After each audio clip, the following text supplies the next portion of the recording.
Hi, this is chapter 2 in dental health and dental law and ethics, and this is ethical theory and philosophy. So this chapter is mainly going to deal with explaining the main components of how we develop moral growth as individuals. It's going to describe different theories of how the moral development and discuss character and the contribution of character development to the ethical conduct for all of us healthcare providers. And it's going to compare the three theories, the main three theories that of philosophy that have come to mind when it comes to ethical thinking and of how we make decisions on morality and in ethical dilemmas. So first of all, one thing that you need to know is that ethical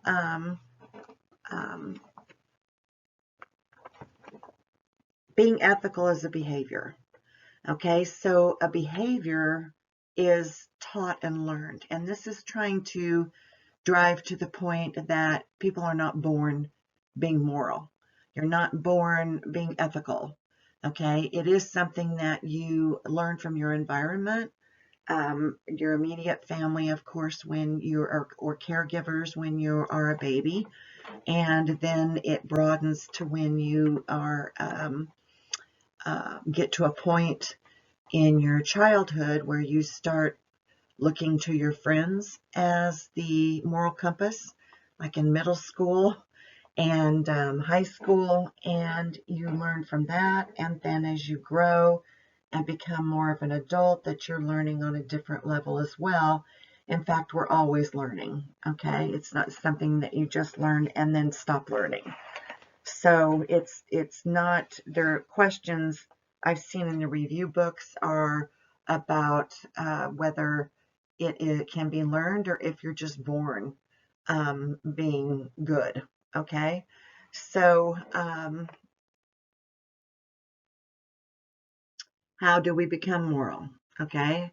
If morality is something that must be learned, how is it learned? So if human beings are born capable of becoming moral and therefore must learn to be moral, how do individuals learn to differentiate right from wrong? And then how do you incorporate this into life?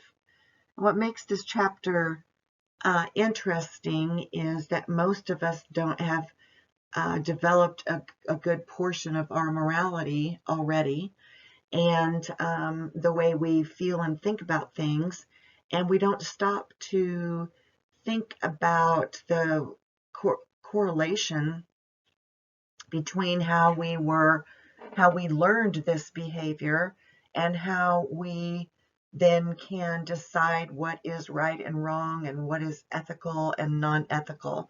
And it's imperative to be able to think on a higher level of some of this if we are meant to be always thinking like if we have ethical or moral dilemmas when you're in the healthcare industry.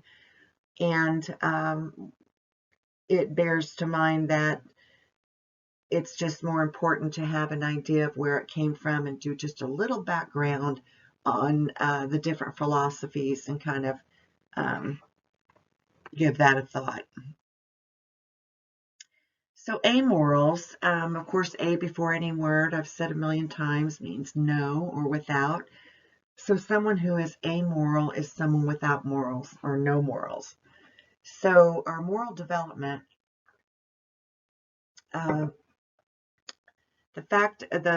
differentiating right from wrong is a cognitive matter. It's a thinking. We have to think about right from wrong from a lot of points in our life, earlier life, and then in later life, it almost just becomes, I mean, you may not think of it individually, you just instinctually know from that kind of what's right and wrong. You get this deep feeling based on your early education of this and learning of the behavior. So, but the differentiating between what is right and what is wrong is very different from incorporating right and wrong into one's own life. So a perfect example of that would be, I know very well if I do stress eating over this COVID and go have a bag of potato chips at night, that it is the wrong thing for my health. And it doesn't mean I'm not going to go ahead and do it. So just because I know right from wrong doesn't mean that I'm going to actually all the time do that. So this is that's a very simplistic analogy, and we're going to take it a little deeper, but you get kind of the gist of where they're coming from. Something that is cognitive means it can be your language, your memory, it's your thinking, that the processing information, you're changing your preferences, creativity, problem solving, all of that is cognitive thinking. So there's a direct relationship they have found between education and the development of someone's moral judgment. So what they found was that moral development occurs in progressive stages, and it continues while you're in a formal education environment, but tends to kind of plateau off and flatline when you leave an educational environment. And I don't think that it's mainly, well, you guys can know that you're even taking this program in a faster fashion, and so you are being hit with so many different facts and theories and the whole thing, that when you finally graduate and you go on to your private practice, you obviously aren't going to be getting this much information thrown at you on a daily basis as you're getting when you're in school. So it doesn't mean that we get a free ticket and saying, well, I'm not in school anymore, and so I don't really have to think about that kind of stuff. It is, we all have to do our part and try to do what's morally right. And so it is a good thing to kind of, like I said, study a little bit about it. Morality is ethics. So it's that which is right and good, the quality of an action with regard to right and wrong. So basically is what the morality and our ethical judgment is all about. So there were theories. There were people that studied this, and the theories, there's three main theories, and the first two theories were made by men, and it's called the male justice orientation. So their theory of cognitive moral development that we have to think about and build,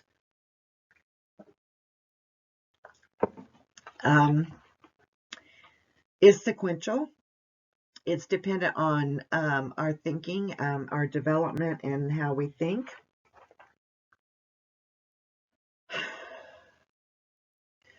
So each stage builds on the previous stage. The stages, the moral development, this is sequential, is what they believe. It begins very simple as you are a young child, and it moves to the more complex as you get older. So the progression toward increasingly valid or universal moral thought, it was by a guy named Kohlberg. And he knew that our thoughts guide behavior. Our belief does not guide behavior. And this could be test question. Our thoughts and how we think can guide the behavior. I have a belief, like I said, in eating. Stress eating is probably not a healthy thing for me, but my thoughts get the better of me and maybe wind up going down to have them. So we can believe that it's not the right thing to do, but maybe still do something. So a guy named Paget and Kohlberg, they were two. They only studied male children, and this was study of years and years ago. So they only studied male children. And they differed. They were alike on some areas, and they were different on some areas. So Piaget's had a Paget's four-stage model of moral development. He said that there were, at the first stage, moral development is a person is amoral. They have no morals between the ages of 0 and 2. And then when they get to 2 to 7, they're in kind of an egocentric stage. They want to bend the rules, and they react to their environment instinctively. So the third stage would be a heteronymous stage, as like 7 to 12, when they accept the moral authority of others, teachers, people of authority. And then as they get older, kind of 12 and up, they are becoming more and more autonomous, being able to judge themselves, and they test the rules. They don't just believe maybe just because someone is an authority that they are right or have all the answers. So they'll rule test things and then kind of internalize them. So that's what's Paget's fourth stage, and he believed that that fourth stage then is 12 and, forever.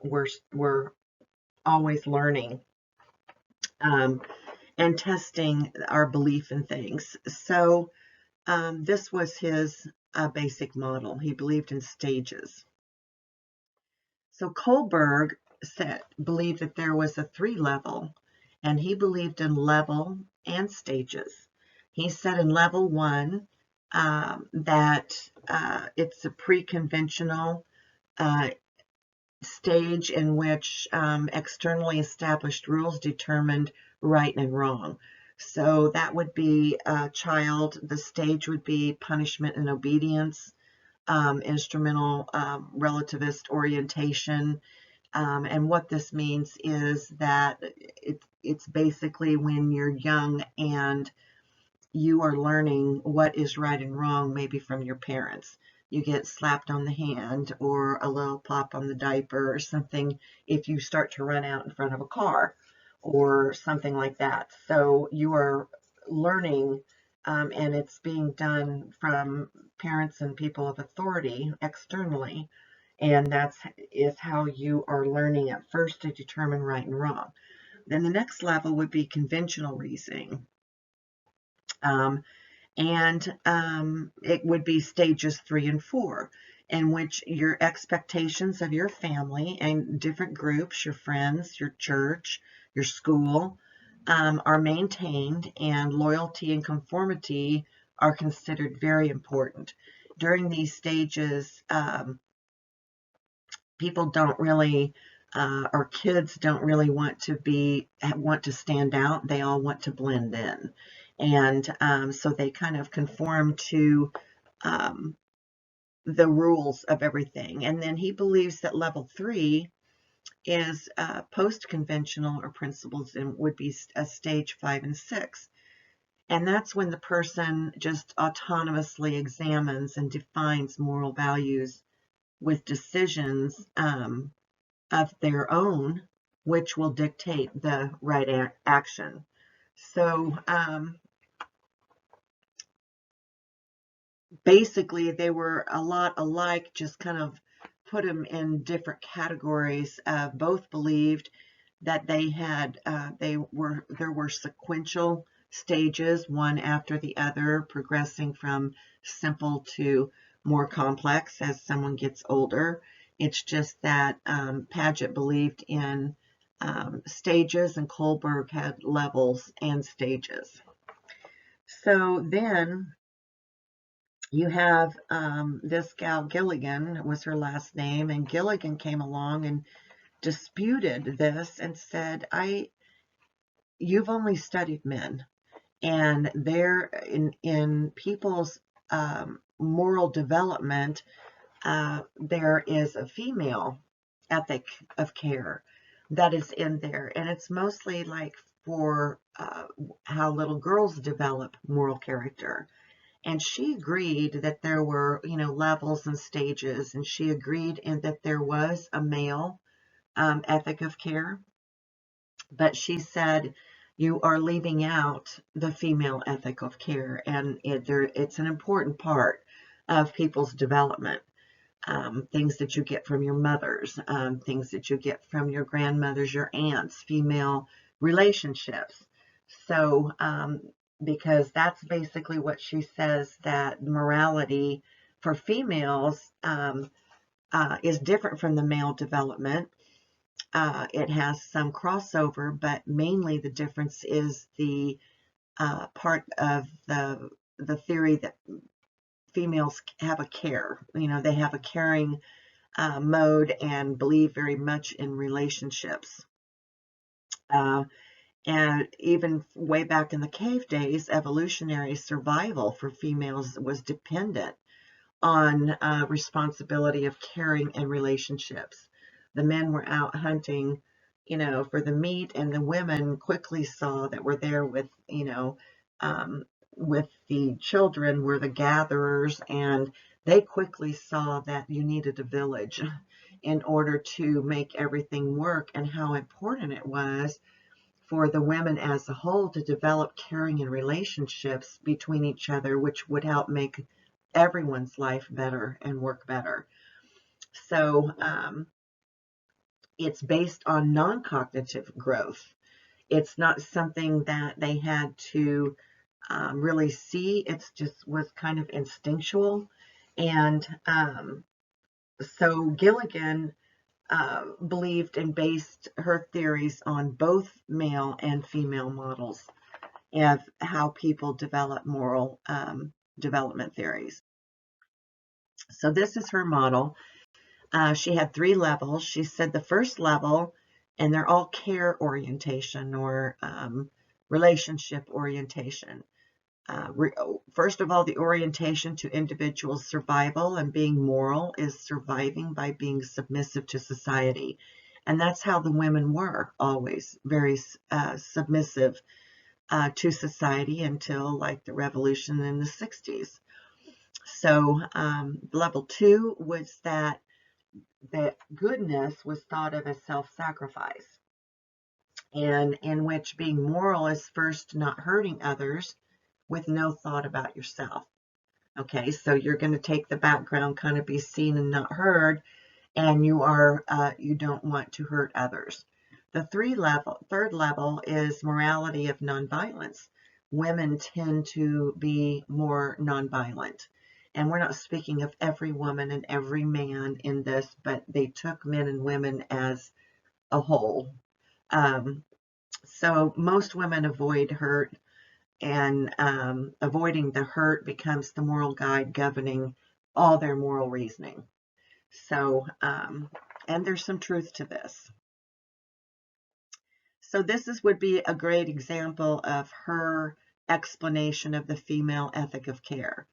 The example that she gave was that, let's say that a male healthcare provider discovered it was suspected child abuse. So if he does, he'll acknowledge he has a duty to report it.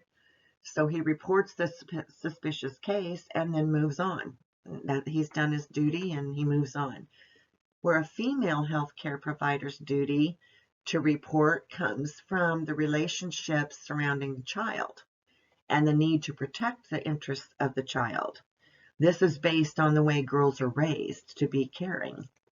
So the female may give a second or third thought to how this is going to be reported, worrying about what may happen to the child when they get home. After someone reports it, will the child get more abuse or not, or be taken away from their family? Female healthcare providers tend to be thinking of a larger picture, and it's all based on caring for the interest of someone else, the child.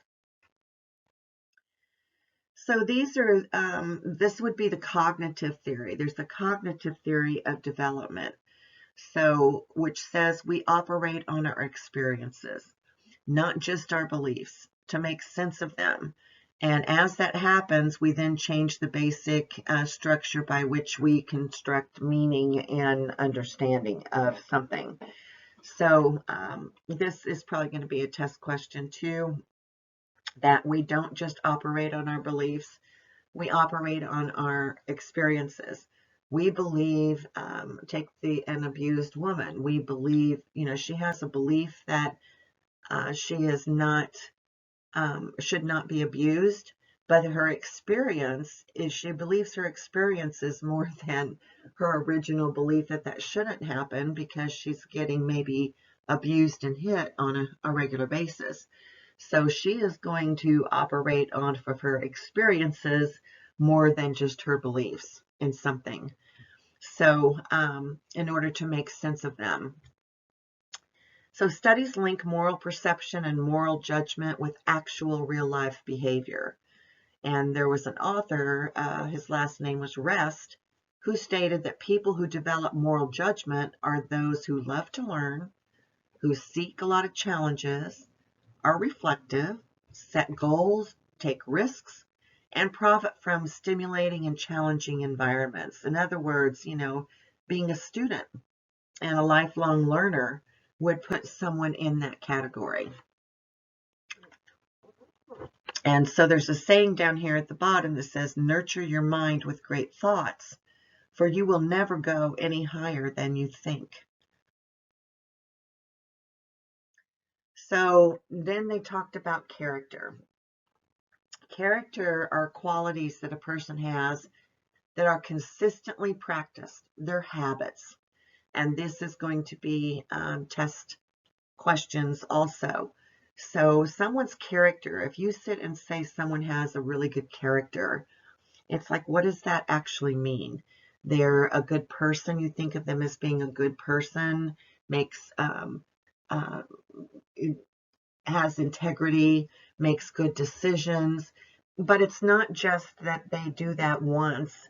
They do it on a consistent basis. And they may slip up from time to time, but basically they consistently practice good habits, and the good habits of integrity and responsibility. So those are the words and the phrases that you are going to associate with the word character. So a lot of organizations and foundations use character development as a mission focus. Cognitive aspects and things that we think and knowledge and what we're actually thinking about are only part of the story. And character focuses on the goodness of a person. Okay? And John Wooden said, be more concerned with your character than your reputation, because your character is what you really are, while your reputation is merely what others think you are. So that there's some sage wisdom, and thoughts going in through here.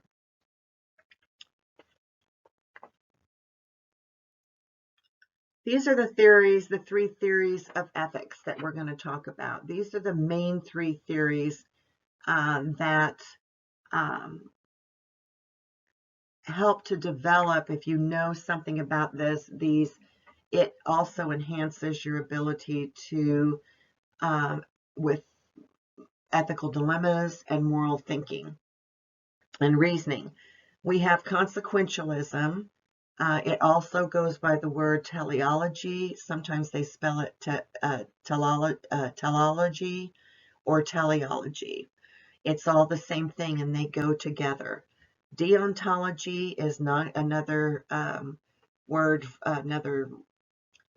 that means non-consequentialism. And so you have consequentialism, non-consequentialism, and virtue ethics. And we're going to go a little bit and explain what these are. So before I kind of start on this, most people, luckily, do not have their entire personality or reasoning doesn't come from just one of these. And you'll see why that would be. I don't think I'd want to know personally someone who totally believed in only just one of these three. It's that most of us, the point is that most of us will take a little bit of each one into our personalities. Probably that will be a quiz question. So, and in order for you to understand this, because review books, they may say consequentialism is blah, blah, blah, or they will say utilitarian ethics is something, and what they're meaning is consequentialism or teleology. So the words that all go together that kind of mean the same thing as far as we're concerned for this course are consequentialism, utilitarian ethics, or teleology. So to group all those together and remember that teleology and utilitarian is consequentialism, I took the first letter in each word, and then I know that cut, C-U-T, all those go together.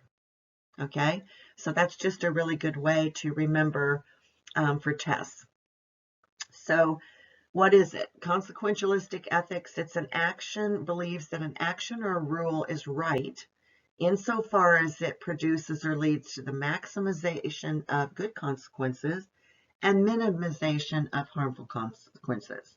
So consequentialism is always comparative. You're comparing one thing against another, and the consequentialists or utilitarian thinking, teleology thinking, that believes that the end always justifies the means. No matter who you have to hurt to get someplace, that if it's a good place in the end, that the end justifies the means. So you're going to consider all the consequences before acting. So when we are trying to, if we have an ethical dilemma and we are trying to come up with a way to think about it, we have those models that we've talked about in chapter 6, where we write down all the consequences. You know, we could take this action or that action. Now, what would be the consequences? So we're looking at that and comparing them, and that's a part of consequentialism. But we don't adhere to all of consequentialism, and you'll see why. So an example of consequential ethics, if you totally just believed in and made this your guide for how you determine right from wrong and moral from, or ethical from unethical. A hygienist observes that her employer routinely leaves overhangs on restored teeth. So because they leave a negative effect on the patient's periodontal health, the hygienist must determine what action, if any, to take. So she writes down all the action and the consequences. So first of all, she could take no action. And so that she may be just as guilty because she didn't take any action. So it's like condoning the fact that she knows that the dentist is leaving overhangs. And problems with overhangs, as you have probably already studied, is that biofilm will get on them and they harbor underneath them that on hard to clean places that your brush and your floss cannot get. And so therefore it's going to eventually start a periodontal issue. So, and maybe eventually tooth loss. So she could take no action, and it's eventually going to result in the development of perio disease.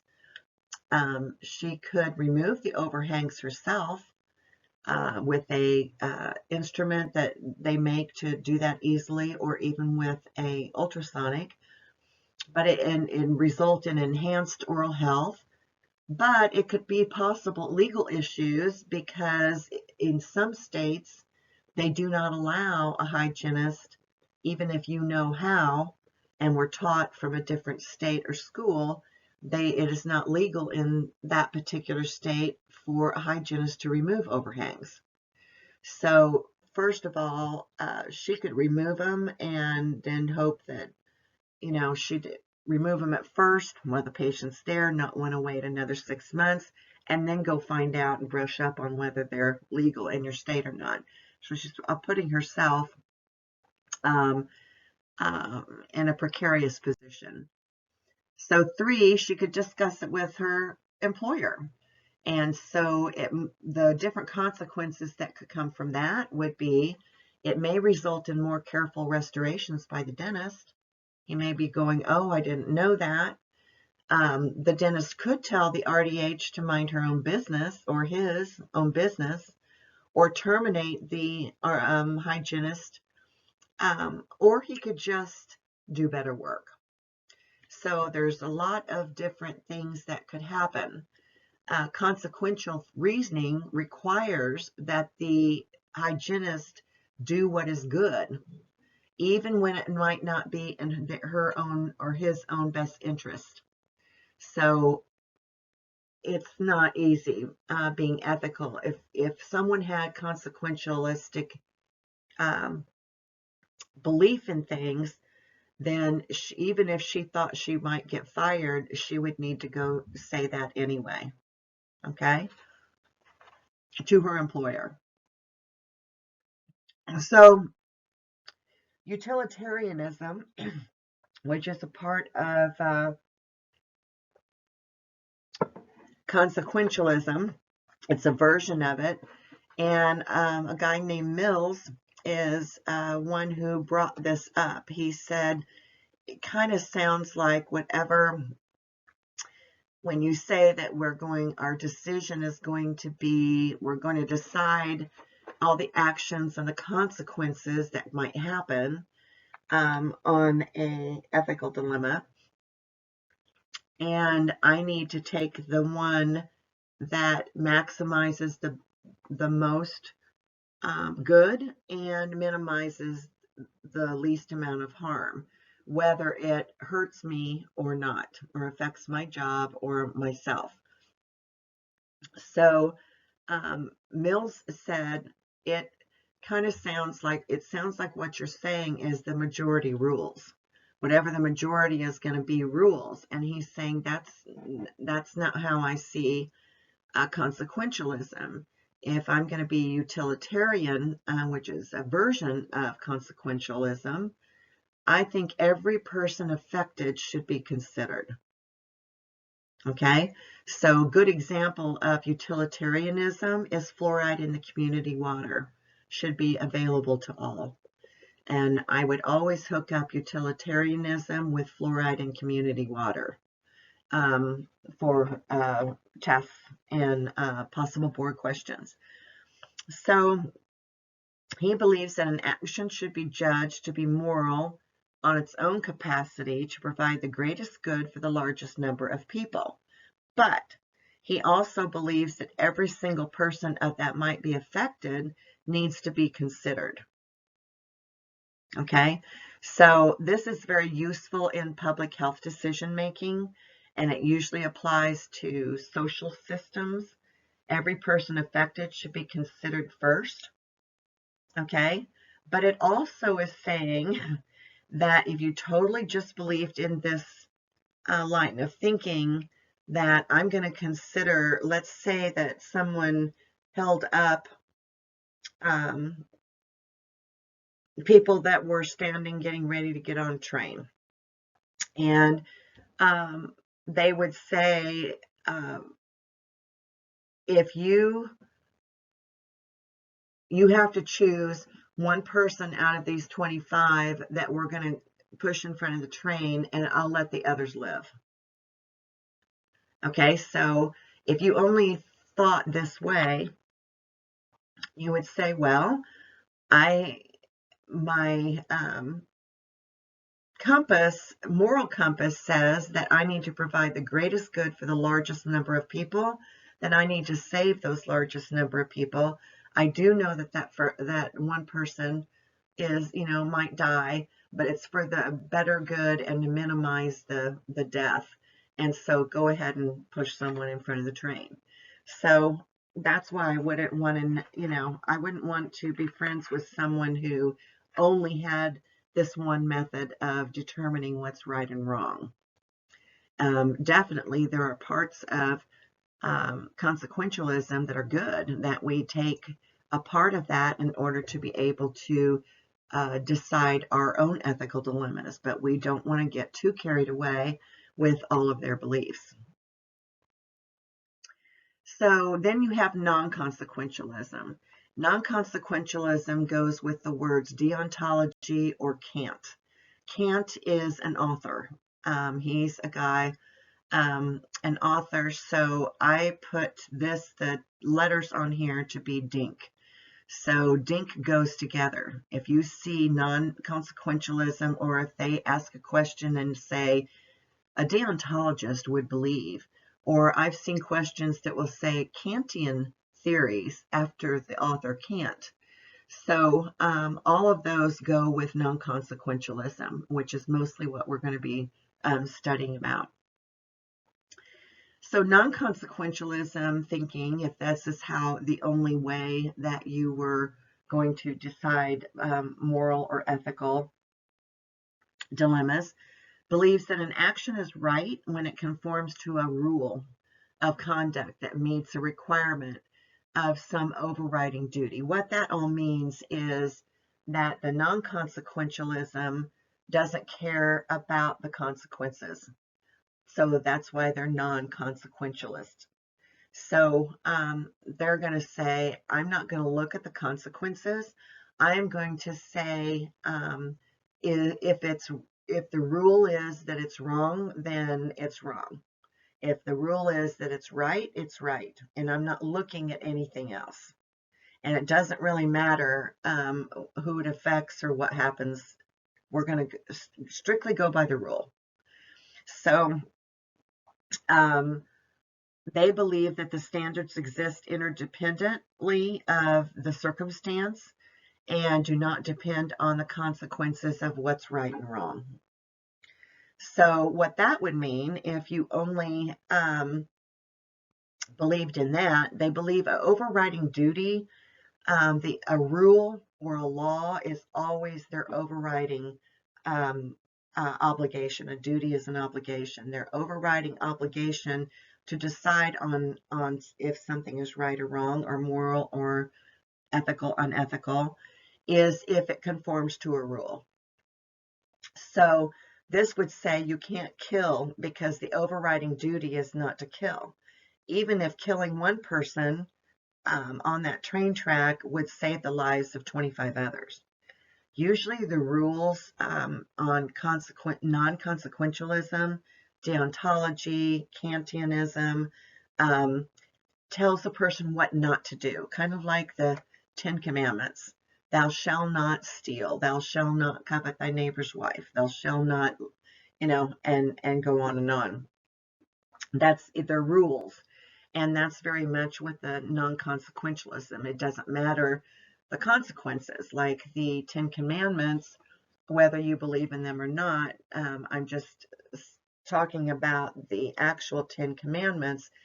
It doesn't say don't lie unless you're really backed in a corner and you're going to get, majorly in trouble, and then you can lie. Or don't steal unless you really, need to steal. And it's not a request. It's not a request of someone. It's a command. That's why they're called the commandments. It's a rule. So non-consequential, and it doesn't matter what the circumstances are. And that's very much how the non-consequentialists would decide. And there's good parts to that, like stay within the rules, follow the rules. But the downside of it is that these people, if you're only going to believe in a rule, in other words, they believe that lying is wrong. Well, I believe that lying is wrong too, but they take it to such an extreme that I don't believe in that, and we'll have an example in just a minute. So Kant is known for his universal law. He said, I kind of see a problem with this. I do believe in this way, but we have to, there's some gray area here. That he's going to say the test of any rule of conduct is whether it can be an obligation for all human beings. And that's why he is termed with the phrase universal law, and it is associated with Kant. It affects the health field, which is biomedical ethics. An important principle in the healthcare ethics is that the right of the individual to act autonomously.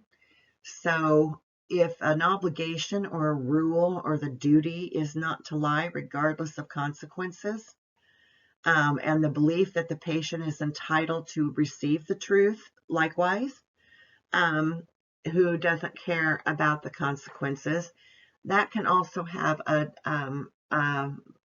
devastating outcome.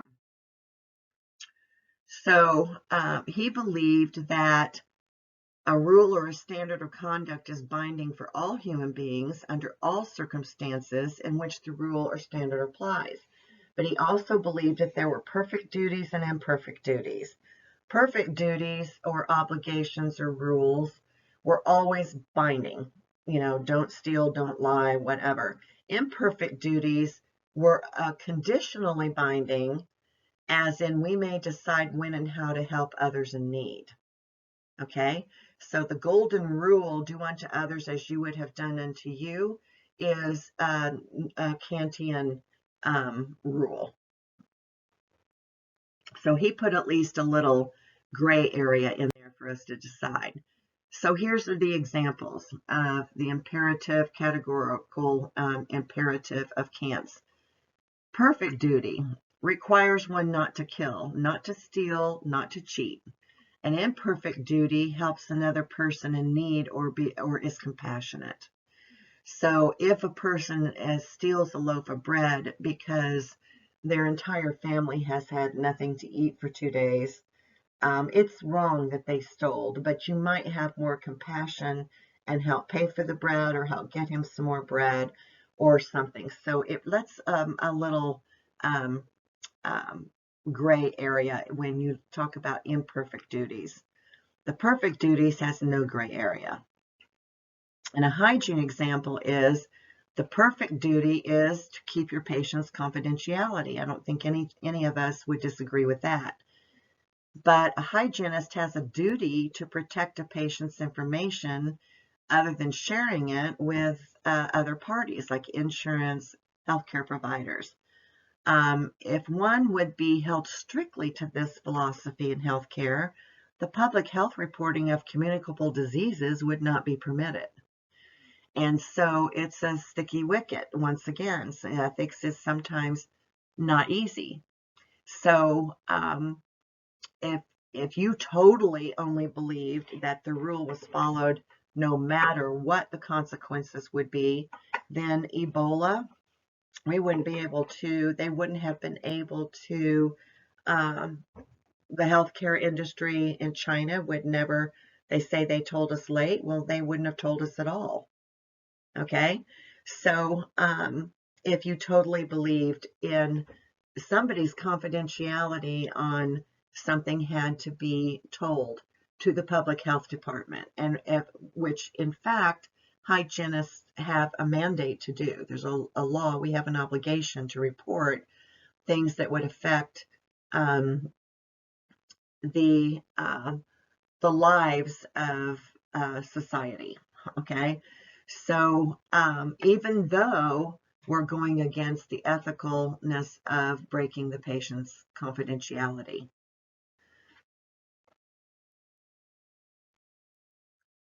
Virtue ethics. Virtue ethics has to do with character, goodness. It's about the goodness of a person. So character or virtue and the goodness of a person in living a good life, acquired through learning, still has to learn that, reflection, repetition of good character and integrity. So this the virtue ethics people make their decisions based on the fact of the goodness of the person. So there's stable patterns of thinking and acting. It focuses on the goodness of the person who habitually chooses to act properly in response to a rule or a duty. So you might be, this is one that you would say they are always have such high integrity and character that I'm sure that they would never, do something wrong because they are so habitually good. So this believes that individuals make most of their choices on the basis of virtue and character. So an example for us would be a hygienist who treats a hostile and unhappy patient with extra kindness and caring is striving to be virtuous and not thinking of consequences or what's right and wrong or the fact that their patient is being very rude, so they have the right to be rude right back.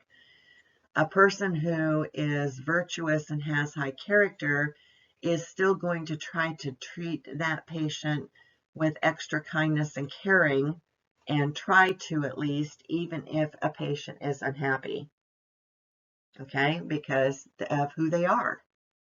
So Albert Einstein said, many people say that it's in the intellect, which makes a great scientist. And they are wrong, it is character. So it makes a big difference that we are always striving to build virtue and character, but I wouldn't want to have my entire thought process of what's right and wrong and ethical and unethical only be based on virtue ethics. I think it's important and for us to strive, but we shouldn't either be Pollyannas about issues. So ethics philosophy. Developing ethics philosophy is affected by usually more than one ethical system, is used by most people, and that's, I think, how it's going to be stated on quizzes and tests. We take a little bit from each and maybe even other things. So it's our ethics philosophy individually is impacted by our education, the amount of education that we get, the amount of stimulation that we get about these, an awareness that we have about ethics. It's by our religion, our culture, our environment, and so knowledge of our philosophical frameworks assist us. And none of us have arrived at that perfect place in life that we have the answers to everything, nor will ever have. We are always striving to learn more and better for ourselves and for society and whole, as a whole. In summary, good character depends on ethical decision-making based on experience, not just belief, education, careful reflection. Knowledge of these different philosophical frameworks for ethical thinking helps us understand our commitments more clearly professionally, our patients and coworkers better, and their own personal philosophy when dealing with problems and dilemmas. So that is the end of the that chapter. In previous cohorts, people tend to get the consequentialist and non-consequentialist kind of mixed up. So I would feel free to read the chapter and listen to this tape and listen to the or view the PowerPoint so that you can get some examples of how it's relevant in our actual life. And obviously, always, as always, you can email me like I get it, I'm lost, whatever. So let me hear from you if you don't wait till the end before I know that you're having a problem with any of these chapters. All right.